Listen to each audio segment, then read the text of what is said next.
രാഹുൽ മാങ്കൂട്ടത്തിന് നീതി തേടിയുള്ള മിഷൻ 60 ക്യാമ്പയിൻ്റെ 16-ാം ദിവസമായ ഇന്ന് നമ്മൾ വീണ്ടും ഒരു ചർച്ചയ്ക്ക് ഒരുങ്ങുകയാണ്. നമ്മുടെ ആ വിഷയം എന്താണ്? ഇവന്മാർ ശരിക്കും പിണറായി വിജയന്റെ ഏജന്റുമാരാണോ? അതെ, ഇവന്മാർ പിണറായി വിജയന്റെ ഏജന്റുമാരോ? ഞങ്ങൾ ആരെയാണ് ഉദ്ദേശിച്ചത് എന്ന് നിങ്ങൾക്ക് മനസ്സിലായി കാണും. V D Satheesan, Ramesh Chennithala. നമുക്കറിയാം, ഈ ആരോപണം ഉന്നയിച്ച യുവതികൾ ക്രൈംബ്രാഞ്ചിന് കഴിഞ്ഞ ദിവസം രേഖാമൂലം മൊഴി നൽകി. ഞങ്ങൾക്ക് പരാതിയൊന്നുമില്ല, ഞങ്ങൾക്ക് നിയമ നടപടിയുമായി മുന്നോട്ട് പോകുവാൻ യാതൊരു താല്പര്യവുമില്ല എന്ന് അവർ രേഖാമൂലം ക്രൈംബ്രാഞ്ചിന് വിവരം നൽകി കഴിഞ്ഞപ്പോൾ യുവമാരാകെ വിരണ്ടുപോയി. അത്രയും വലിയൊരു ബിൽഡപ്പ് നടത്തി വന്ന ആ വിഷയം കെട്ടടങ്ങുകയും ഈ വരുന്ന 15-ാം തീയതി നിയമസഭാ സമ്മേളനത്തിൽ രാഹുൽ മാങ്കൂട്ടത്തിൽ പങ്കെടുക്കും എന്ന ഒരു അവസ്ഥയുണ്ടാകും എന്ന് അറിയുകയും, അതുമാത്രമല്ല ഇന്നലെ വൈകിട്ട് യൂത്ത് കോൺഗ്രസ് പ്രവർത്തകയായ ഒരു യുവതി രാഹുലിനെ മനഃപൂർവ്വം കൊടുക്കുവാൻ രമേശ് ചെന്നിത്തലയും വി ഡി സതീശനും ആസൂത്രണം ചെയ്ത ഒരു തേൻകണിയായിരുന്നു ഇത്, ഇതിൻ്റെ പിന്നിൽ വമ്പിച്ച ഗൂഢാലോചനയുണ്ട്, ഇവരാണ് എന്ന് പറഞ്ഞ് രേഖാമൂലം ക്രൈംബ്രാഞ്ചിന് ഒരു പരാതി കൊടുക്കുകയുണ്ടായി. ആ പരാതി വന്നതോടുകൂടി കളമാകെ തിരിഞ്ഞു, മാധ്യമങ്ങളിലെല്ലാം വാർത്ത വന്നു തുടങ്ങി. പൊടുന്നനെ ഏതാനും മണിക്കൂർ കഴിഞ്ഞ ഉടൻ തന്നെ ഈ അപരാധം എക്സ്ക്ലൂസീവായി കാണിച്ച മരമുറി കള്ളന്മാരുടെ ചാനലിൽ ഒരു കാർഡ് പ്രത്യക്ഷപ്പെടുന്നു. നാളെ 7 മണിക്ക് ഞെട്ടിക്കുന്ന അടുത്ത വെളിപ്പെടുത്തൽ. നമുക്കറിയാം, ഈ യുദ്ധസമയത്ത് ഈ കവറിംഗ് ഫയർ എന്ന് പറയും, ബോഫോഴ്സ് ഗണ്ണ് കൊണ്ട് ഇൻഫൻട്രി ടീമിന് അഡ്വാൻസ് ചെയ്യുവാൻ ഒരു കവറിംഗ് ഫയർ കൊടുക്കുന്ന മാതിരി നമ്മുടെ വി ഡി സതീശനും രമേശ് ചെന്നിത്തലയ്ക്കും ഒരു കവറിംഗ് ഫയർ ഒരുക്കി. ആര്? കാട്ടുകള്ളന്മാരുടെ മരമുറി ചാനൽ. ഇന്ന് 7 മണിക്ക് വന്ന് എല്ലാവരും കാത്തിരിക്കുക, വമ്പിച്ച സംഭവം ഞങ്ങൾ വീണ്ടും പൊട്ടിക്കാൻ പോകുന്നേ എന്ന് പറഞ്ഞ് ഈ ഇവന്മാരുടെ പരിപാടി എന്നാന്ന് അറിയാവുന്നതുകൊണ്ട് ആരും അത്ര കാര്യമാക്കിയില്ല. ഇന്ന് ഇവന്മാർ രാവിലെ വന്ന് വീണ്ടും പറയുന്നു, ക്രൈംബ്രാഞ്ചിന് ഞെട്ടിക്കുന്ന വിവരം കിട്ടിയിരിക്കുന്നു, ഗർഭചിത്രത്തിന് നൽകിയ മരുന്ന് ഇതാണ്, ഇതൊരു യുവ വ്യവസായിയാണ് കൊണ്ട് കൊടുത്തത്. അന്നേരം ഇത് കാണുന്ന ആർക്കും സംശയം ഉണ്ടാകും, ഒന്നെങ്കിൽ ഈ ക്രൈംബ്രാഞ്ച് പ്രവർത്തിക്കുന്നത് ഇവന്മാരുടെ ഈ മരമുറി കൊള്ളക്കാരന്മാരുടെ ഓഫീസിലോ, അല്ലെങ്കിൽ ഈ ഇവന്മാരുടെ വ്യാജ വാർത്താ ഫാക്ടറി പ്രവർത്തിക്കുന്നത് ക്രൈംബ്രാഞ്ചിൻ്റെ ഓഫീസിലോ ആയിരിക്കും. അന്നേരം ഇവർക്ക് മാത്രമേ ഈ സംഭവങ്ങൾ കിട്ടത്തുള്ളൂ, അറിയത്തുള്ളൂ. പ്രേക്ഷകർ ഒരുപക്ഷെ ശ്രദ്ധിച്ചു കാണും, 2 ആഴ്ചയ്ക്ക് മുമ്പ് i2 ന്യൂസ് പറഞ്ഞിരുന്നു, ഈ മരമുറി കൊള്ളക്കാരന്മാരുടെ ചാനലിൽ ഫണ്ട് ചെയ്തേക്കുന്ന ഇടതുപക്ഷത്തെ ഒരു പ്രമുഖ നേതാവിൻ്റെ കള്ളപ്പണം കൊണ്ടാണ്. ഇവന്മാർ ബിനാമി ചാനലാണിത്, ഇവരുടെ ഇൻട്രസ്റ്റ് സേഫ് ഗാർഡ് ചെയ്യാനും തെരഞ്ഞെടുപ്പ് വരുമ്പോൾ ഇത്തരത്തിലുള്ള പ്രവർത്തനങ്ങൾക്ക് വേണ്ടിയാണിത് ആരംഭിച്ചത് എന്ന് ഞങ്ങൾ പറഞ്ഞതിൻ്റെ ഏറ്റവും നല്ലൊരു ഉത്തമ ഉദാഹരണമാണ് നമ്മൾ ഇന്ന് രാവിലെ കണ്ടത്. രമേശ് ചെന്നിത്തലയ്ക്കും വി ഡി സതീശനും ഒരു പ്രതിസന്ധി ഉണ്ടായപ്പോൾ അതാ രക്ഷാപ്രവർത്തനവുമായി ഇതാ ഇവന്മാർ എത്തി. ഇവരോർത്തു, കഴിഞ്ഞ പ്രാവശ്യം ഇവർ ഇത് എയർ ചെയ്തപ്പോൾ മറ്റു മാധ്യമങ്ങൾ ഏറ്റുപിടിച്ചതുപോലെ ഇനിയും വരുന്ന 15-ാം തീയതി വരെ ഈ ഒരു വിഷയം വീണ്ടും കത്തി നിൽക്കും എന്ന് പറഞ്ഞെങ്കിലും ഇവർ എയർ ചെയ്ത വാർത്തയുടെ അടിയിൽ നമുക്കൊന്ന് പോയി നോക്കിക്കഴിഞ്ഞാൽ കാണാം, ആളുകൾ ചീത്ത വിളിച്ച് കണ്ണ് പൊട്ടിക്കുക, നിനക്കൊന്നും വേറെ പണിയില്ലടാ മോന്മാരെ എന്നും പറഞ്ഞ് യുവമാരെ ചീത്ത വിളിച്ച് നാണം കെടുത്തിക്കുന്ന ഒരു അവസ്ഥയാണ് നമുക്ക് കാണാൻ സാധിച്ചത്. അന്നേരം ആളുകളൊന്നും അതിനത്ര അർഹിക്കുന്ന അപജ്ഞയോടെ അതിനെ തള്ളിക്കളഞ്ഞു. പക്ഷെ നമ്മൾ ഇന്ന് ചർച്ച ചെയ്യുവാൻ ആഗ്രഹിക്കുന്നത്, നമ്മുടെ ചർച്ചാ വിഷയം എന്ന് പറയുന്നത് ഇവന്മാർ പിണറായിയുടെ ഇടതുപക്ഷത്തിൻ്റെ ഏജന്റുമാരാണോ എന്നാണ് നമ്മൾ പരിശോധിക്കുന്നത്. ഇന്ന് മാധ്യമങ്ങൾ ശ്രദ്ധിച്ചാൽ കാണാം, ഇവരുടെ സിൻഡിക്കേറ്റ് മാധ്യമങ്ങളും വി ഡി സതീശൻ്റെ PR ടീമും എല്ലാം പ്രചരിപ്പിക്കുവാൻ നോക്കുന്നത് ഇത് വി ഡി സതീശനെതിരെയുള്ള ഒരു സൈബർ അറ്റാക്കാണ്, വി ഡി സതീശൻ്റെ നിലപാടിനെതിരെയുള്ള ഒരു വലിയ സംഘടിത ആക്രമണമാണ്, ഇതിൻ്റെ പിന്നിൽ രാഹുൽ മാങ്കൂട്ടത്തിൻ്റെയും മറ്റേ ആരുടെയൊക്കെയോ PR ടീമാണ് ഇതിൻ്റെയൊക്കെ പിന്നിൽ പ്രവർത്തിക്കുന്നത് എന്നൊരു വലിയൊരു കിംവദന്തി ഇവർ അടിച്ചു വിട്ടു. കാരണം പിടിച്ചു നിൽക്കുവാൻ വേണ്ടിയാണ്. പ്രേക്ഷകരോട് ഒരിക്കൽ കൂടി ഞങ്ങൾ പറയുന്നു, ഇതുവരെ ഈ രാഹുൽ മാങ്കൂട്ടൻ എന്ന വ്യക്തിയെ ഞങ്ങൾ നേരിട്ട് കണ്ടിട്ടില്ല, അദ്ദേഹത്തെ ഫോൺ വിളിച്ചിട്ടില്ല, ഫോണിൽ സംസാരിച്ചിട്ടില്ല, ഒന്നുമില്ല. ഈ ഒരു വിഷയത്തിൽ i2 ന്യൂസ് എന്തുകൊണ്ട് ഇത്രയും ശക്തമായി കഴിഞ്ഞ 16 ദിവസം ശക്തമായി ഈ ഒരു വിഷയത്തിൽ തന്നെ ഊന്നി ഞങ്ങൾ പോകുന്നു എന്നതിൻ്റെ പ്രധാനപ്പെട്ട റീസൺ ഞങ്ങൾ പറയുകയുണ്ടായി.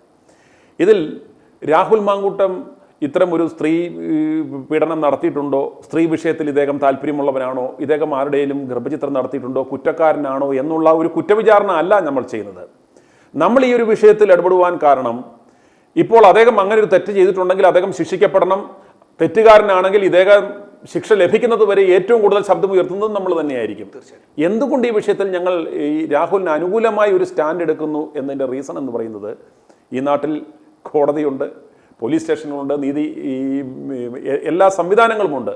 അതുണ്ടെന്നിരിക്കെ ഇത്തരം ഒരു വിഷയമുണ്ടാകുമ്പോൾ അത് രേഖാമൂലം ബന്ധപ്പെട്ട പോലീസ് സ്റ്റേഷനിൽ പരാതി കൊടുത്ത് അവർ അന്വേഷിച്ച് അത് കോടതിയിൽ റിപ്പോർട്ട് സമർപ്പിച്ച് കുറ്റക്കാരനെ ശിക്ഷിക്കുവാൻ ഒരു സംവിധാനം ഇവിടെ ഉണ്ടെന്നിരിക്കെ ഇത്തരം ഒരു നാറിയ വിഷയത്തിൽ വന്ന് ഒരു മുഖമില്ലാത്ത ചില അശരീരി ശബ്ദം കേൾപ്പിക്കുക, നടിയെന്നും പറഞ്ഞ് നമ്മൾ ആരും കേട്ടിട്ടില്ലാത്ത ചില അവതാരങ്ങൾ വന്ന് ചില ആരോപണങ്ങൾ നടത്തി പോവുക, എന്നിട്ട് പറയുക ഇതൊക്കെ സത്യമൊക്കെയാണ്, പക്ഷേ എനിക്ക് പരാതി ഒന്നും പറയാൻ വയ്യ, കാരണം എൻ്റെ തെളിവൊന്നുമില്ല എന്ന് പറഞ്ഞിട്ട് പോകുന്നത് കാണുമ്പം ഇതൊരുമാതിരി മനുഷ്യനെ ഫൂളാക്കുന്ന ഈ പണി ഓർഗനൈസ്ഡ് ആയിട്ട് മാധ്യമങ്ങളും രാഷ്ട്രീയക്കാരും ചേർന്ന് ഈ കേരളത്തിലെ ജനങ്ങളെ പമ്പര വിഡ്ഢികളാക്കുന്നത് കണ്ടുകൊണ്ടാണ് ഞങ്ങൾ ഇതിനകത്ത് ഇടപെടുന്നത്. അല്ലാതെ രാഹുലിനെ ഇതിനകത്ത് പരിശുദ്ധനാക്കാനോ അദ്ദേഹത്തെ ഒരു പുണ്യമായി ചിത്രീകരിക്കാനോ അല്ല. ഇവിടെ നടക്കുന്ന ഈ ഓർഗനൈസ്ഡ് ഈ ഒരു നാണംകെട്ട പരിപാടിയെ പൊളിച്ചു കാണിക്കുക, ഇതിൻ്റെ സത്യാവസ്ഥ മനസ്സിലാക്കുക, ഇത്തരത്തിലൊരു സംഘടിത ആക്രമണത്തിൻ്റെ ഇരയായ രാഹുലിനെ സഹായിക്കുക എന്ന ഒരു ലക്ഷ്യത്തോടു കൂടി മാത്രമാണ് ഞങ്ങൾ ഈ വിഷയത്തിൽ ഇടപെടുന്നത്. അല്ലാതെ ഞങ്ങൾക്ക് ഇതിനകത്ത് മറ്റൊരു താല്പര്യമില്ല. ഞങ്ങൾ കോൺഗ്രസിൻ്റെയോ അല്ലെ അവരുടെ പോഷക സംഘടനകളുടെയോ PR ടീമല്ല. അതുപോലെ തന്നെ കോൺഗ്രസ് എന്നൊരു പ്രസ്ഥാനത്തോട് ഞങ്ങൾക്ക് യാതൊരു എതിർപ്പുമില്ല. വീണ്ടും വിഷയത്തിലേക്ക് വരാം. ഇപ്പോൾ നമുക്ക് ആദ്യമേ ഇപ്പോൾ 16 ദിവസമായിട്ടും ഈ നമ്മൾ ചർച്ച ചെയ്ത വിഷയം എന്ന് പറയുന്നത് രേഖാമൂലമുള്ള പരാതിയില്ലാതെ, പരാതിക്കാരില്ലാതെ ഈ കാട്ടുകള്ളന്മാരുടെ ചാനലിൽ ഒരു ആരോപണം എന്ന് പറഞ്ഞ് VD സതീശൻ നിന്ന നിപ്പിൽ നിലപാടുകളുടെ രാജാവ് എന്ന് സ്വയം വിചാരിക്കുന്ന ഈ മനുഷ്യൻ ഈ പറയുന്ന രാഹുൽ മാങ്കൂട്ടത്തിനെതിരെ കർശന നടപടിയെടുത്തു. അദ്ദേഹത്തെ മാറ്റി നിർത്തി. MLA സ്ഥാനം രാജിവെപ്പിക്കുവാൻ പരമാവധി കടഞ്ഞു പരിശ്രമിച്ചു. പക്ഷേ അത് നടന്നില്ല. ഈ 16 ദിവസം ക്രൈംബ്രാഞ്ച് അന്വേഷിച്ചു. ഇപ്പം ഇവർ സ്വമേധയാ ഒരു കേസെടുത്ത് അന്വേഷിക്കുവാൻ പവർ ഇല്ലെങ്കിൽ പോലും ക്രൈംബ്രാഞ്ച് ഒരു DYSPയുടെ നേതൃത്വത്തിൽ വളരെ വലിയ അന്വേഷണങ്ങൾ നടത്തുന്നു. ഇവരുടെ സിൻഡിക്കേറ്റ് മാധ്യമങ്ങൾ ഇതിൻ്റെ പിന്നാലെ പോയി എന്തെങ്കിലും തരുമ്പോൾ തെളിവുകൾ ഉണ്ടാക്കാൻ നോക്കുന്നു. ഒരു തെളിവും കിട്ടിയില്ല, പരാതിക്കാരില്ല. ആ ആരോപണം ഉന്നയിച്ചവർ തന്നെ ഇന്നലെ മാധ്യമങ്ങളുടെ മുന്നിൽ വന്നു നിന്ന് ഞങ്ങൾക്ക് പരാതിയില്ല എന്ന് പറഞ്ഞു കഴിഞ്ഞപ്പോൾ വീണ്ടും ഇതിൻ്റെ ഗ്രാവിറ്റി പോകുന്നു. വീണ്ടും ഇദ്ദേഹം ഈ പ്രശ്നങ്ങൾ കെട്ടടങ്ങി ഇദ്ദേഹം സഭയിലേക്ക് വരുമെന്ന് കണ്ടു കഴിഞ്ഞപ്പോൾ ഈ കാട്ടുകള്ളന്മാരുടെ ചാനലിലൂടെ ഇന്നും ഒരു ഗുരുതരമായ ആരോപണം ഇവന്മാർ കത്തിച്ചു വിട്ടിട്ട് കണ്ടോ, ഇന്ന് മാധ്യമങ്ങളെ കാണാൻ വേണ്ടി നമ്മുടെ ഈ കേക്കച്ചൻ വന്ന് നിൽക്കുകയാണ് ഉളുപ്പില്ലാതെ. എന്നിട്ട് വലിയ നിലപാടിൻ്റെ അപ്പോസ്തോലനായിട്ട് വന്നെന്ന് പറയുകയാണ് അത് ഒരു ക്ലോസ്ഡ് ചാപ്റ്ററാണ്, ഇനി ഇത് ചർച്ച ചെയ്യുന്ന വിഷയമില്ല. മറ്റേ ഞങ്ങളെല്ലാവരും കൂടെ ഈ അസൂയ മൂത്ത ഞങ്ങളുടെ തീവട്ടികളെല്ലാം കൂടെ എടുത്തൊരു തീരുമാനമാണ്, അതിനകത്ത് നിന്ന് ഞങ്ങളിനി മാറുന്ന പ്രശ്നമില്ല എന്ന് ഇയാൾ ആവർത്തിക്കുകയും ചെയ്തു. അന്നേരം ഇവരുടെ ഈ നടപടി കാണുമ്പോൾ സ്വാഭാവികമായും കേരളത്തിലുള്ള ജനങ്ങൾ ചിന്തിക്കും, ഇവന്മാർ യഥാർത്ഥത്തിൽ കോൺഗ്രസ്സുകാരാണോ അതോ പിണറായിയുടെ ഏജന്റുമാരാണോ എന്ന് സംശയിക്കുന്നതിൽ യാതൊരു തെറ്റുമില്ല. അതുകൊണ്ട് നമ്മൾ ഇന്ന് ചർച്ച ചെയ്യുവാൻ ആഗ്രഹിക്കുന്നത് ആ ഒരു വിഷയമാണ്. ആദ്യമേ നമുക്ക് ഈ VD സതീശൻ ഇന്ന് മാധ്യമങ്ങളുടെ മുന്നിൽ നിന്ന് ആവർത്തിച്ച ആ പ്രസ്താവന നമുക്കൊന്ന് കണ്ടിട്ട് നമ്മുടെ ചർച്ച തുടരാം. അതല്ല, ആ വിഷയം ക്ലോസ് ചെയ്താണ്. അതിനൊക്കെ ഞാൻ മറുപടിയും പറഞ്ഞാണ്. അതൊക്കെ ആയിക്കോട്ടെ, അതൊക്കെ ആയിക്കോട്ടെ. അത് ഞാൻ പറഞ്ഞല്ലോ കഴിഞ്ഞ ദിവസം തീരുമാനങ്ങൾ എടുക്കുകയും ഞങ്ങൾ യുനാനിമസായി എടുത്ത തീരുമാനമാണ്. കേരളത്തിലെ മുതിർന്ന കോൺഗ്രസ് നേതാക്കന്മാർ എല്ലാവരും കൂടിയാലോചിച്ച് എടുത്ത യുനാനിമസായിട്ടുള്ള ഏകകണ്ഠമായ തീരുമാനമാണ്. ആ തീരുമാനം പ്രഖ്യാപിച്ചത് KPCC പ്രസിഡന്റാണ്. VD സതീശന്റെ ആ നിലപാട് കണ്ടല്ലോ, നിലപാട് മന്നന്റെ. യഥാർത്ഥത്തിൽ സത്യം പറഞ്ഞാൽ ഇത് കാണുമ്പോൾ കേരളത്തിലെ ജനങ്ങൾക്ക് ചിരിയാണ് വരുന്നത്. പ്രത്യേകിച്ച് പിണറായി വിജയനും ഇടതുപക്ഷക്കാർക്കും വളരെയേറെ സന്തോഷമാണ്. കാരണം കോൺഗ്രസ്സുകാർ ചുമ്മാ കടന്നുറങ്ങിയാൽ പോലും വിജയം ഉറപ്പാക്കാവുന്ന ഒരു അവസ്ഥയിൽ നിന്നും കളം എത്ര നൈസായിട്ടാണ് ഇവന്മാർ മാറ്റിക്കൊടുത്തത്. ഈ നിലപാടുകളെക്കുറിച്ച് ഇയാൾ പ്രഖ്യാപിക്കുമ്പോഴും ഇപ്പോൾ ഒരു ഉദാഹരണം പറയാം. ഒരു ഫുട്ബോൾ മാച്ചിൽ ഇപ്പോൾ LDF 2 ഗോൾ നേടി അവരിപ്പോൾ വിജയിച്ച് നിൽക്കുക. അന്നേരം കളി ഏതാണ്ട് ലാസ്റ്റ് ഏതാനും 2-3 മിനിറ്റുകളിലേക്ക് അവശേഷിക്കുമ്പോഴും ഈ കളി ആദ്യം മുതൽ തന്നെ നമുക്ക് ശ്രദ്ധിച്ചാൽ ഒരു കാര്യം മനസ്സിലാക്കും, കളി നടക്കുന്നത് മൊത്തം UDFന്റെ കോർട്ടില്ല. സകല LDFന്റെ കളിക്കാരും സകലരും എല്ലാവരും ഉൾപ്പെടെ 2 ടീമിലെ അംഗങ്ങളും ഇവിടെ UDFന്റെ കോർട്ടിലുണ്ട്. കളി അവസാനിക്കുവാൻ ഏതാണ്ട് ഇനി 6-7 മിനിറ്റുകൾ മാത്രം ബാക്കി നിൽക്കുകയും കളി നടക്കുന്നത് UDFിൻ്റെ കോർട്ടില്ല. സകല ആളുകളും ഇവരെ പ്രതിരോധിക്കാൻ പോലും ആവാതെ എല്ലാവരുടെ കൂടി ഗോൾ മുഖത്ത് വട്ടം കൂടി നിൽക്കുന്ന ഒരു കാഴ്ച എന്ന് പറയുന്ന പോലെ ഒരു അവസ്ഥയിലാണ്. ഒന്നോർത്ത് നോക്കി, എത്ര നമ്മൾ മനസ്സിലാക്കേണ്ടത് ആ ഒരു ഇടതുപക്ഷത്തിൻ്റെ ഇലക്ഷൻ ഇപ്പോൾ നമുക്ക് മനസ്സിലാക്കാം അവരുടെ ആ ഒരു സ്ട്രാറ്റജി വിജയിക്കുന്നതായിട്ടാണ്. അതുപോലെ തന്നെ പിണറായി വിജയന്റെ ഇലക്ഷൻ സ്ട്രാറ്റജിസ്റ്റുകൾ ഇവരെ ഒരു കളിപ്പാവയാക്കി മാറ്റിയത് എന്തുകൊണ്ടാണ്? നമുക്ക് അങ്ങനെ തന്നെ പറയാം. ഇടതുപക്ഷത്തിൻ്റെ ഒരു ഇലക്ഷൻ സ്ട്രാറ്റജിസ്റ്റുകളുടെ ഒരു കളിപ്പാവകളാക്കി മാറ്റി ഈ രണ്ടുപേരെയും. അന്നേരം നോക്കുക, അവരൊരു നെറേറ്റീവ് ക്രിയേറ്റ് ചെയ്യാനായിട്ട് ആദ്യമേ തന്നെ ശ്രമിച്ചു. അതായത് ഓൾറെഡി എയറിലുള്ള ഒരു കാര്യമാണ്, ഈ കോൺഗ്രസ്സുകാർ അധികാരത്തിൽ വന്നാൽ, UDF അധികാരത്തിൽ വന്നാൽ ഇവന്മാർ തമ്മിലടിയായിരിക്കും, ഇവന്മാർ മുഖ്യമന്ത്രി കസേരയ്ക്ക് വേണ്ടി അടിയുണ്ടാക്കും, ഇതിനകത്തൊരു യൂണിറ്റി ഓഫ് കമാൻഡ് ഇല്ല, KPCC അധ്യക്ഷൻ പറയുന്നത് താഴത്തെ അണികൾ കേൾക്കത്തില്ല, പ്രതിപക്ഷ നേതാവ് കേൾക്കത്തില്ല, മുസ്ലിം ലീഗ് വേറൊരു തരത്തിൽ പോവും, ഘടകകക്ഷികൾ വേറൊരു തരത്തിൽ പോവും, ഇവന്മാരെല്ലാവരും ചേർന്ന് തീവട്ടിക്കൊള്ളയായിരിക്കും, ഇതിനകത്തൊരു യൂണിറ്റി ഓഫ് കമാൻഡ് ഇല്ല എന്നൊരു നെറേറ്റീവ് ഓൾറെഡി ഇവിടെ ഉണ്ട്. അന്നേരം അതിനെ ശരിക്കും അവർ നോക്കുന്നത് എന്താ, ഇവരുടെ ഇലക്ഷൻ സ്ട്രാറ്റജിസ്റ്റുകൾ ഒന്ന് റീഇൻഫോഴ്സ് ചെയ്യുവാൻ നോക്കിയത് ഇവരുടെ ഇടയിൽ ഒരു യൂണിറ്റി ഓഫ് കമാൻഡ് ഇല്ല, ഇവന്മാർ ജയിച്ചു വന്നാൽ തമ്മിലടിയായിരിക്കും.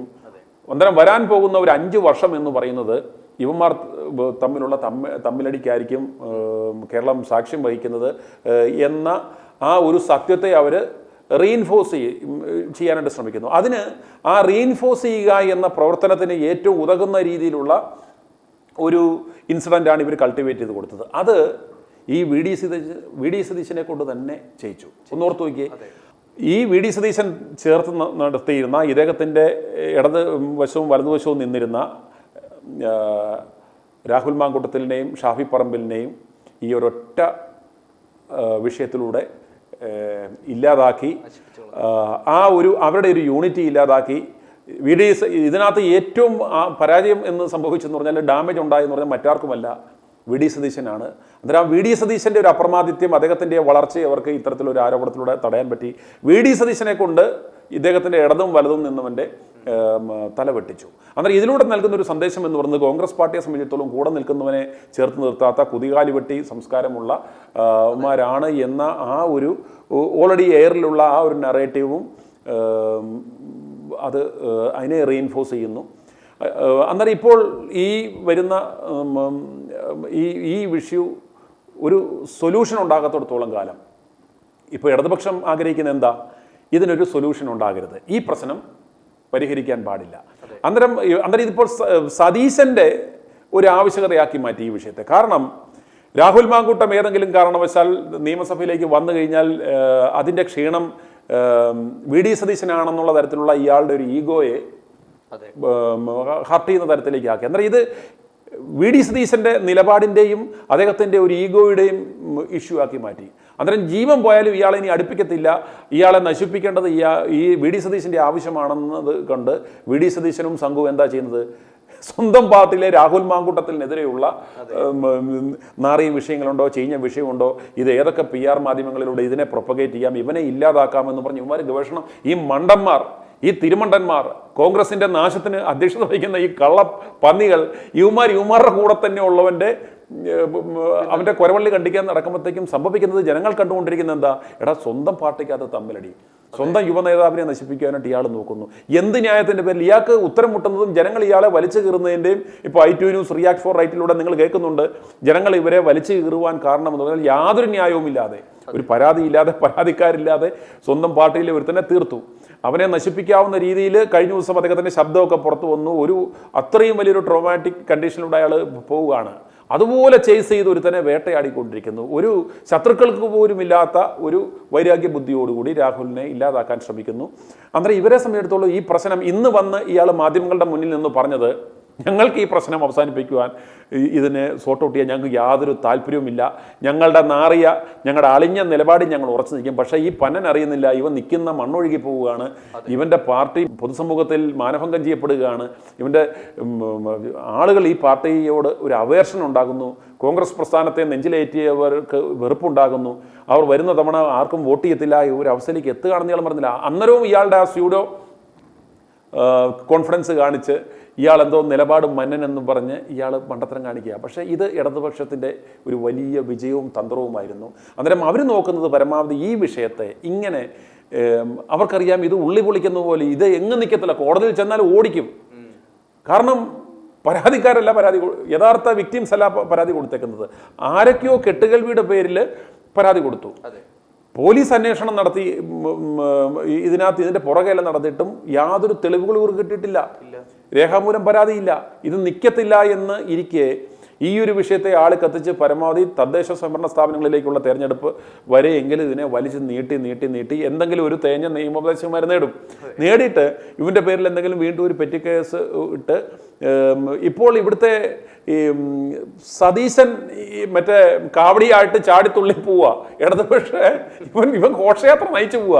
ഇടതുപക്ഷം മിണ്ടാതെ പുറകെ പോയാൽ മതി. അന്നേരം ഇവന്റെ ഈ എന്തൂസിയാസത്തെ തകർക്കാതിരിക്കാൻ വേണ്ടി ചെറിയ സാധനം ഇവന്റെ ഈഗോയെ സാറ്റിസ്ഫൈ ചെയ്യാൻ പറ്റാവുന്ന രീതിയിൽ സതീശന്റെ ആവശ്യം എന്താ, 15-ാം തീയതി ഇയാൾ നിയമസഭയിൽ കയറാൻ പാടില്ല.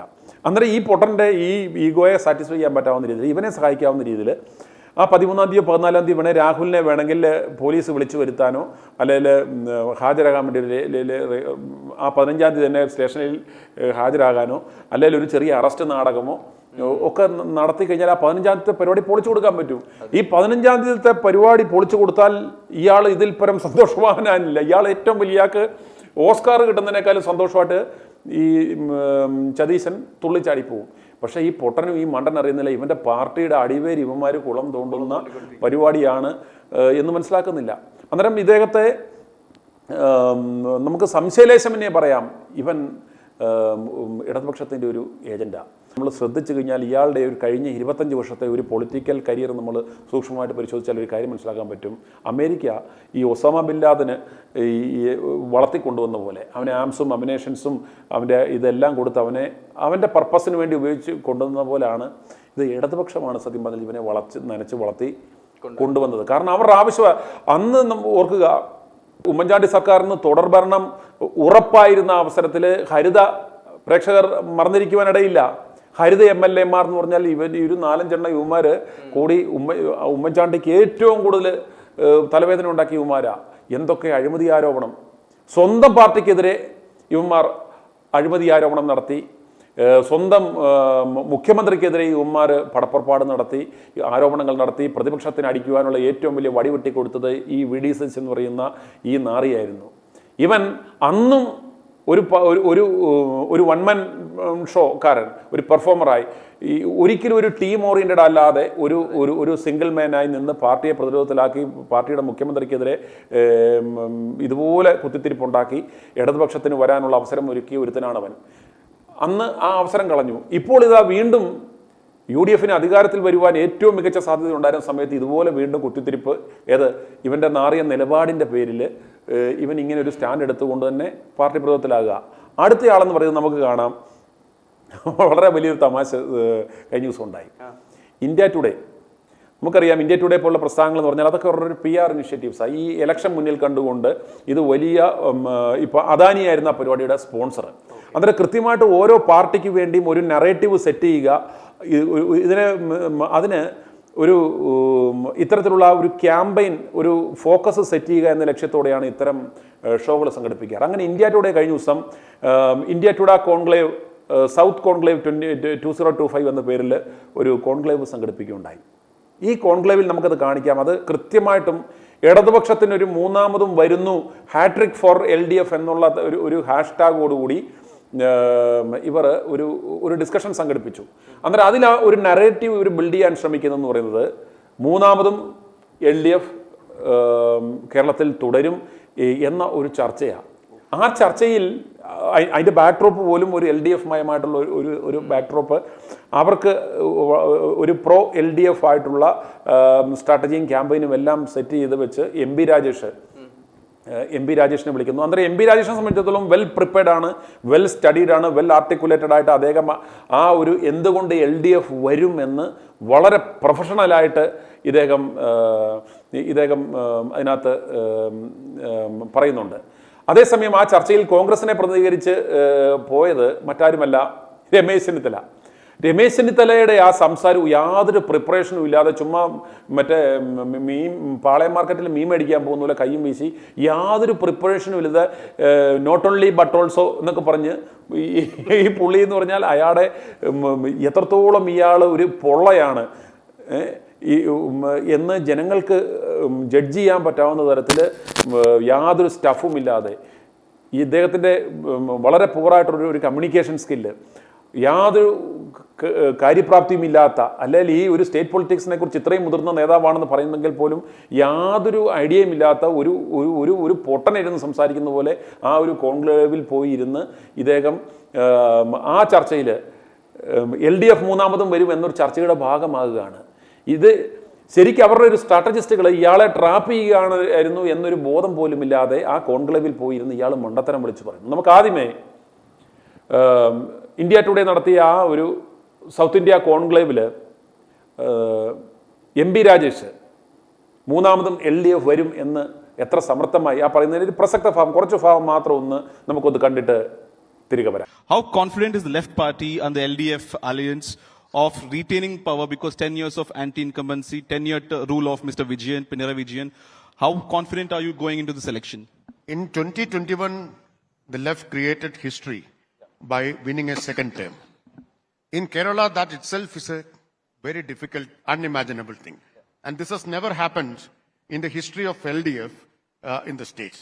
And this happened for the first time in the 45 years. After 1980, no front has come back to power in an election. So we achieved that in 2021. And we are confident this time that we are all set to win to register a hat-trick victory. Because the continuity in policies, the continuity in vision, and the action, that has yielded splendid results. And people are experiencing that results. The people have realized that this government has delivered. So that is the biggest factor which makes us confident of winning a third term.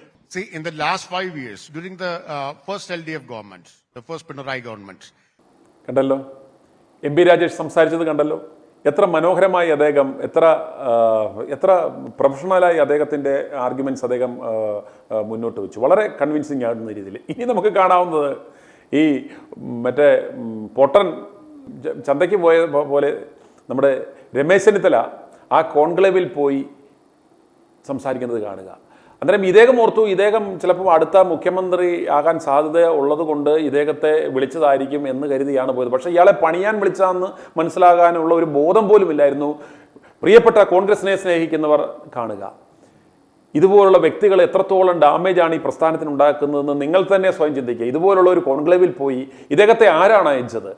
യാതൊരു പ്രിപ്പറേഷനും ഇല്ലാതെ, യാതൊരു പ്ലാനിങ്ങും ഇല്ലാതെ അവർ കൃത്യമായിട്ടും എന്താണ് അവരുടെ, എന്തുകൊണ്ട് മൂന്നാമതും പിണറായി സർക്കാർ വരും എന്ന് അദ്ദേഹം കൃത്യമായി പറയുമ്പോൾ ഈ രമേശ് ചെന്നിത്തല എന്ന് പറയുന്ന ഒരു വ്യക്തിക്ക് കൃത്യമായി എന്തുകൊണ്ട് ഞങ്ങൾ വരും, അല്ലെങ്കിൽ ഒരു UDF എന്തുകൊണ്ട് വരും എന്ന് പറയുവാൻ പറ്റാവുന്ന തരത്തിലുള്ള യാതൊരു പ്ലാനിങ്ങും ഇല്ല, ഐഡിയയും ഇല്ല, പ്രാപ്തിയും ഇല്ല. അത് അദ്ദേഹം നടത്തിയ ആ ഒരു സെൽഫ് ഡിവാസ്റ്റേറ്റിംഗ് ഒരു പ്രഭാഷണം കാണുക. Is it a do or die situation for the Congress? If you don't win this election, there are chances the Muslim League might walk away and go to the LDF. Is the pressure on UDF too much this time too? The main issue is that in the last election, we never expected a repetition of the same government. In the history of India, Kerala, there was only once, after emergency, the same government has been repeated. The chief minister was changed. But in the last election, we failed. We could not make the government. The main reason was that was the COVID. COVID was the main reason. If you look at everywhere in the world, those governments who are incumbent governments get an advantage to serve the people and deal with the COVID situation. You look at the Boris government in UK, the local body election, even though the government was unpopular, the local body election they won. In West Bengal, Mamata was repeated. In Tamil Nadu, even though ADMK government was not popular, but they got larger number of seats in the assembly.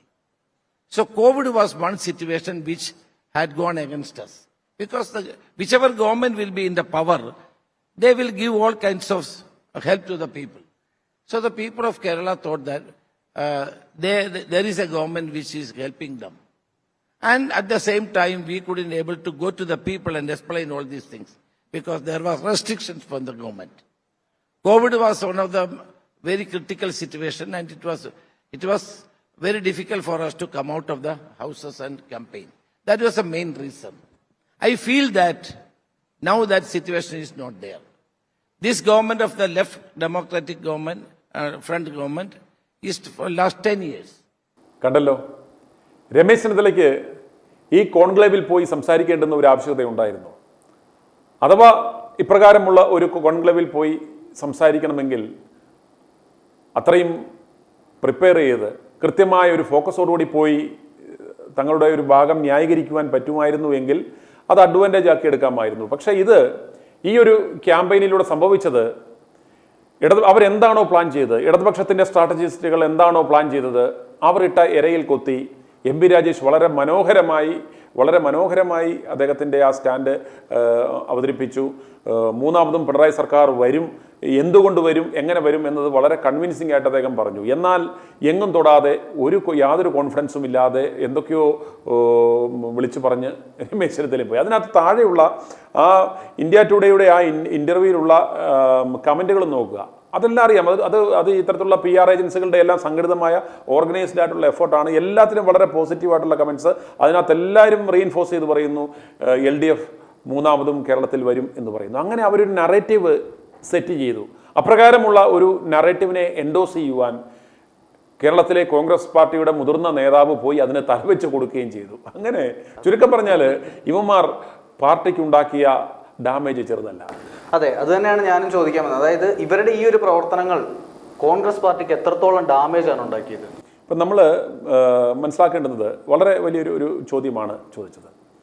ഓരോ കോൺഗ്രസ് പ്രവർത്തകനും ഈ പാർട്ടിയെ ഇഷ്ടപ്പെടുന്ന ഓരോരുത്തരും മനസ്സിലാക്കേണ്ടുന്ന ഒരു കാര്യം, ഇവർ എത്രത്തോളം ഈ രണ്ട് നേതാക്കന്മാർ, ഈ മുതിർന്ന നേതാക്കന്മാർ എന്ന് പറയുന്ന ഈ കസേരമോഹികളായ സ്വാർത്ഥ താല്പര്യമുള്ള ഈ രണ്ട് നേതാക്കന്മാർ ചേർന്ന് പാർട്ടി എത്രത്തോളം പ്രതിരോധത്തിലാക്കുന്നു, പാർട്ടിക്ക് എത്രത്തോളം ഡാമേജ് ഉണ്ടാക്കുന്നു എന്നാണ് നിങ്ങൾ മനസ്സിലാക്കേണ്ടുന്നത്. ആദ്യമേ നമ്മൾ ഈ ചർച്ചയുടെ തുടക്കത്തിൽ പറഞ്ഞു, സ്വന്തം പാർട്ടിയിലെ ഇത്രയും വളരെ ചെറിയൊരു ഇഷ്യൂ ഇദ്ദേഹത്തിന് ഈ വി.ഡി. സതീശൻ എന്ന് പറയുന്ന ഒരു വ്യക്തിക്ക്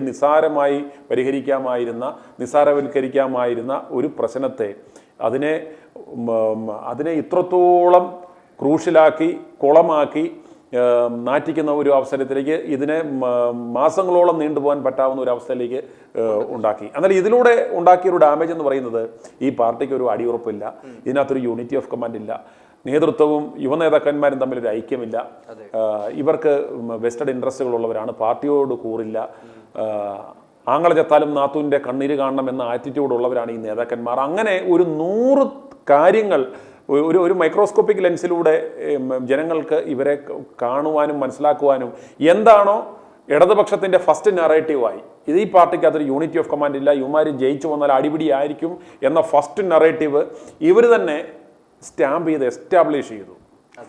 ഒന്നാമത്തെ ഡാമേജ്. 2, രമേശ് ചെന്നിത്തല എന്ന് പറയുന്ന ഈ തിരുമണ്ടൻ പോയി ഇവർ ആസൂത്രണം ചെയ്ത ഇന്ത്യ ടുഡേയുടെ കോൺക്ലേവ് സൗത്ത് ഇന്ത്യ 2025 എന്ന കോൺക്ലേവിൽ പോയി അവർ സെറ്റ് ചെയ്ത ആ നെറേറ്റീവിനും പോയി തലവെച്ച് കൊടുത്തു.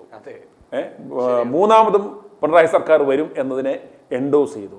ചുരുക്കം പറഞ്ഞാൽ ഈ 2 മണ്ടന്മാരും കൂടെ ഒരു ജനതയുടെ, കോൺഗ്രസ് പ്രവർത്തകരുടെ മാത്രമല്ല, ഒരു കേരളത്തിലുള്ള 3.5 കോടി ജനങ്ങളുടെ പ്രതീക്ഷയെ തകർത്ത രണ്ട് എന്താ പറയുക, നമുക്ക് പാർലമെന്ററി വേർഡൊന്നും ഇതിനെ ഉപയോഗിക്കാൻ പറ്റില്ല, ഈ രണ്ടവന്മാർ ചേർന്ന് ഉണ്ടാക്കിയ പരിപാടിയായത്. എന്നിട്ടും യാതൊരു ഉളുപ്പുമില്ലാതെ നമ്മൾ മനസ്സിലാക്കണം, ഇവന്മാർ മാധ്യമങ്ങളുടെ മുന്നിൽ നിന്ന് ഇത്തരത്തിലുള്ള മണ്ടത്തരങ്ങളും കാര്യങ്ങളും ഇവർക്കെതിരെ ആരോപണങ്ങൾ വരുമ്പോൾ പോലും ആ ഒരൊറ്റ മാധ്യമങ്ങൾ പോലും ഇവർക്കെതിരെ സംസാരിക്കുന്നില്ല. ഇന്ന് നോക്കുക, മലയാള മനോരമയുടെ ഓൺലൈൻ ആണെങ്കിലും അവരുടെ മാധ്യമങ്ങളിലൂടെ ആണെങ്കിലും സതീശിന് വളരെയേറെ സപ്പോർട്ടീവായിട്ടുള്ള രീതിയിലാണ് അവർ കാര്യങ്ങൾ എഴുതുന്നതും. അതുപോലെ രാഹുൽ മാങ്കുട്ടത്തെ അല്ലെങ്കിൽ ഇവർ ആരെയാണോ ശത്രുപക്ഷത്ത് കാണുന്നത് അവരെ ശത്രുക്കളായി പ്രഖ്യാപിച്ച് അവരെ ഒതുക്കുന്ന തരത്തിലുള്ള റിപ്പോർട്ടിംഗ് ആണ് ഈ മലയാള മനോരമ പോലും സ്വീകരിക്കുന്നത്. അന്നേരം ഇന്ന് അവർ പറയുന്നത് ഇവരുടെ ഏതോ ഒരു PR ഏജൻസി ഈ സതീശനെ ഒന്നോർക്കണം, ഇവന്മാർ കൊളുത്തിവിട്ട ആരോപണം. ഈ VD സതീശനും പാർട്ടിയും ആണ് സത്യം പറഞ്ഞാൽ ഇത്തരത്തിലൊരു ഇതെല്ലാം ക്രിയേറ്റ് ചെയ്ത് ഇവന്മാർ ക്രിയേറ്റ് ചെയ്ത് വിട്ട ഒരു പ്രശ്നം പാളിപ്പോയി മൊത്തത്തിൽ നാറി കഴിഞ്ഞപ്പോഴത്തേക്കും അതിനെ ജനങ്ങൾ വിമർശിക്കുന്നതിനെ ഇത് രാഹുൽ മാങ്കൂട്ടത്തിൻ്റെയോ അല്ലെ മറ്റാരുടെയോ PR ടീം ഇദ്ദേഹത്തെ ആക്രമിക്കുന്നതായിട്ട് അവർ വരുത്തി തീർത്ത് ഇയാളെ എസ്റ്റാബ്ലിഷ് ചെയ്യുവാനുള്ളതാണ്. ഇത് ജനങ്ങൾ തിരിച്ചറിയണം. ഇത് ഇവന്മാരുടെ കോടികളായിട്ടുള്ള ഇവന്മാരുടെ ഫണ്ടിങ് ഏജൻസികൾ കൊടുക്കുന്ന കോടികൾ കള്ളപ്പണം കോഴയായി മേടിച്ച് ഇവിടുത്തെ സിൻഡിക്കേറ്റ് മാധ്യമങ്ങൾ ഇവന്മാരെ വെള്ളപൂശാൻ ശ്രമിക്കുന്നതാണെന്ന് നിങ്ങൾ മനസ്സിലാക്കണം. യാഥാർത്ഥ്യത്തെ ഇല്ലാതാക്കാൻ ശ്രമിക്കുന്നതാണെന്ന് മനസ്സിലാക്കണം. അന്നേരം മനസ്സിലാക്കുക. അന്നേരം ഇവരുടെ ആവശ്യം എന്ന് പറയുന്നത് രണ്ട് തരത്തിലുള്ള ഇൻട്രസ്റ്റ് ആയിട്ടുള്ളൂ. ഒന്ന്, ഇടതുപക്ഷത്തെ സംബന്ധിച്ചിടത്തോളം ഈ പ്രശ്നം സോൾവ് ആകരുത്, ഇത് അനന്തമായി നീണ്ടുപോകണം. രണ്ട്, ഈ മണ്ടന്മാരായിട്ടുള്ള കോൺഗ്രസ് നേതാക്കന്മാരെ സംബന്ധിച്ചിടത്തോളം ഇവന്മാരുടെ ഈ പെറ്റി ഈ സ്വാർത്ഥത കൊണ്ട് അവൻ്റെ കൂടെ ഉള്ളവനെ ഇല്ലാതാക്കാൻ ശ്രമിക്കുമ്പോഴത്തേക്കും ഇത് പാർട്ടിയുടെ സാധ്യത നഷ്ടപ്പെടുത്തുകയാണെന്നുള്ള ബോധം തിരിച്ചറിവുമാർക്കില്ല. ജനങ്ങളിത് തിരിച്ചറിയണം. അതുകൊണ്ട് തന്നെ നിങ്ങൾ കാര്യമായി ചിന്തിക്കുക. കോൺഗ്രസിനെ ഇഷ്ടപ്പെടുന്നവർ ഈ പറയുന്ന പോലെ ഇവരെ സംബന്ധിച്ചിടത്തോളം ഇവർക്ക് തിരിച്ചു വരാനുള്ള ഒരു സാധ്യത എന്ന് പറയുന്നത് ഇവരെ അബദ്ധത്തിലേക്ക് ഇവന്മാർ ഇടതുപക്ഷം ഇട്ട ചൂണ്ടയിൽ ഇവന്മാർ കുടുങ്ങി എന്ന് മനസ്സിലാക്കി അതിൽ നിന്ന് രക്ഷപ്പെടുവാൻ ഈ രണ്ട് മണ്ടന്മാരും ശ്രമിക്കുക. ഇവർ എത്രയും പെട്ടെന്ന് ഇവർ ഇട്ട ആ ചൂണ്ടയിൽ നിന്നും രക്ഷപ്പെട്ട് ഇവരുടെ പാർട്ടിയെ ശക്തിപ്പെടുത്തുക, ഇവരുടെ യുവനേതാവിനെ ചേർത്ത് പിടിക്കുക. ഇവർ ഒരുമിച്ച് മുന്നോട്ട് പോകാൻ സാധിച്ചാൽ ഇവർക്ക് വീണ്ടും വരാനുള്ള ഒരു അവസരമുണ്ട്. ഇതിനെ രാഹുലിനെ സപ്പോർട്ട് ചെയ്യുന്നവരെ ശത്രുപക്ഷത്ത് നിർത്തുകയും ഇവരെ നശിപ്പിക്കുവാനുള്ള ഒരു എഫേർട്ടാണെന്ന് ഇവർ ചിന്തിച്ച് പോകുന്നതിന് പകരം നിങ്ങൾ ഇവന്മാർ കുത്തിയ വാരിക്കുഴിയിൽ വീണ് കിടക്കുകയാണ് എന്ന് മനസ്സിലാക്കുക. ആദ്യം അതിൽ നിന്ന് കയറുക, എന്നിട്ട് നിങ്ങളുടെ പാർട്ടിയെ ശക്തിപ്പെടുത്തുക. ഒത്തൊരുമിച്ച് പോകാൻ സാധിച്ചാൽ നിങ്ങൾക്ക് വരുന്ന തിരഞ്ഞെടുപ്പിലും പ്രതീക്ഷ വെക്കാം. അല്ല എന്നുണ്ടെങ്കിൽ ഇത് കാണുന്ന ജനം നിങ്ങളെ വെറുക്കും. ഒരൊറ്റ കോൺഗ്രസ് നേതാക്കന്മാർക്കും കെട്ടിവെച്ച കാശ് കിട്ടാത്ത അവസ്ഥ ഇവിടുത്തെ സാധാരണ ജനങ്ങൾ ഉണ്ടാക്കും എന്ന് മാത്രം മനസ്സിലാക്കുക. ഇപ്പോൾ ഈ 16-ാം ദിവസത്തിലും ITV ന്യൂസ് ആരംഭിച്ച മിഷൻ 60 എന്ന ക്യാമ്പയിൻ്റെ ഈ 16-ാം ദിവസം എത്തി നിൽക്കുമ്പോൾ എങ്ങനെ തുടങ്ങിയോ അതുപോലെ തന്നെ ജനങ്ങൾ വീറും വാശിയോടും കൂടെ നിൽക്കുകയാണ്. അവരുടെ എല്ലാം ആവശ്യം എന്ന് പറയുന്നത് രാഹുൽ മാങ്കൂട്ടത്തെ തിരികെ എടുക്കുക. അദ്ദേഹത്തെ അവരെ സംബന്ധിച്ചിടത്തോളം ഇദ്ദേഹം പരിശുദ്ധനാണെന്നോ പുണ്യവാനാണെന്നോ ഇദ്ദേഹം തെറ്റ് ചെയ്തിട്ടില്ലെന്നോ ഒന്നും അല്ല അവരുടെ പ്രശ്നം. അതിനിവിടെ സംവിധാനങ്ങളുണ്ട്. അങ്ങനെ പരാതിയുള്ളവർ അങ്ങനെ പോട്ടെ. ഇദ്ദേഹത്തെ പൊളിറ്റിക്കലി ഇല്ലാതാക്കാനുള്ള ശ്രമത്തെ ജനങ്ങൾ യാതൊരു തരത്തിലും സപ്പോർട്ട് ചെയ്യത്തില്ല. അതുകൊണ്ട് ഈ 16-ാം ദിനത്തിലും ജനങ്ങൾ ഒന്നടങ്കം ആവശ്യപ്പെടുന്നത് രാഹുൽ മാങ്കൂട്ടത്തെ എത്രയും വേഗം തിരികെ കൊണ്ടുവരുവാനുള്ള പ്രവർത്തനങ്ങൾ കോൺഗ്രസ് ചെയ്തേ പറ്റത്തുള്ളൂ. VD സതീശൻ്റെയും രമേശ് ചെന്നിത്തലയുടെയും KC വേണുഗോപാലിനെയും പോലെയുള്ള കസേരമോഹികൾ ഈ പാർട്ടിയെ നശിപ്പിക്കരുത്. നിങ്ങളുടെ ഈ പെറ്റി ഈഗോ മാറ്റിവെക്കുക. നിങ്ങളെ ചൂണ്ടയിൽ കുരുങ്ങി നിങ്ങൾ വാരിക്കുഴിയിൽ നിങ്ങൾ ആയതാണെന്ന് മനസ്സിലാക്കുക. ഈ പാർട്ടിയെ നിങ്ങൾ ഇഷ്ടപ്പെടുന്നുണ്ടെന്നുണ്ടെങ്കിൽ നിങ്ങളുടെ തെറ്റുതിരുത്തി രാഹുൽ മാങ്കൂട്ടത്തെ എത്രയും വേഗം തിരികെ എടുക്കുക. i2i News, an eye for truth. i2i News subscribe ചെയ്തിട്ടില്ലാത്തവർ ഇപ്പോൾ തന്നെ സബ്സ്ക്രൈബ് ചെയ്യുക. നോട്ടിഫിക്കേഷൻ ലഭിക്കുവാൻ ബെൽ ബട്ടണും അമർത്തുക.